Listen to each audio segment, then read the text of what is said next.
A corpse frozen in river water. According to the intern's calculations, in a room temperature environment without forced convection, the ice block would take approximately 8 hours to melt. The forensic team needed to thaw it as quickly as possible, so Hodgins deployed a metallurgical furnace. The furnace quickly melted the ice around the body. Camille examined the corpse and found no water in the victim's lungs, nor any aquatic insects or microscopic algae, confirming this was a body dumping case. Angela discovered a woman's face tattooed on the victim's arm. Clearly, this woman was important to him.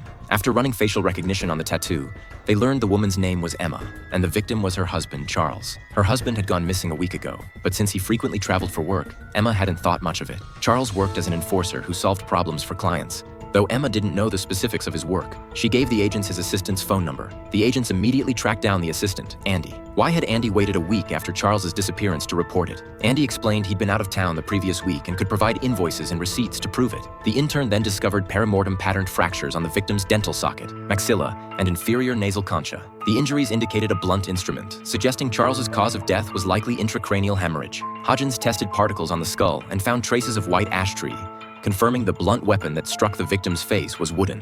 Hodgins found fresh duck feces on the shoe sole, specifically from a large Barbary duck. Locally, only one Bay Area and waterfowl sanctuary housed this species. Investigating Charles's files, they discovered one of his employers had an office located near the bay. The employer, John, was the executive CEO of a tire company who'd hired Charles to retrieve a video for him, a recording of him in an intimate encounter with someone else. Upon learning why the agents had come, John admitted he'd been secretly filmed while staying at a hotel. The filmmaker had sent emails demanding a huge sum in blackmail, so John wanted Charles to handle the situation. Initially, Charles prevented John from paying the ransom, boasting he could retrieve the footage without spending a dime. But within days, Charles showed up beaten bloody, then urged John to pay up quickly. Seeing this, John handed the money to Charles. Their last meeting. This suggested Charles was carrying a large sum of money when he was killed. The blackmailer had used an overseas proxy to send emails, so Angela couldn't pinpoint their location. However, through a reflection in a mirror, Angela spotted the voyeur hiding in a closet. Based on their clothing, she narrowed the suspect down to hotel employees. After questioning the hotel manager,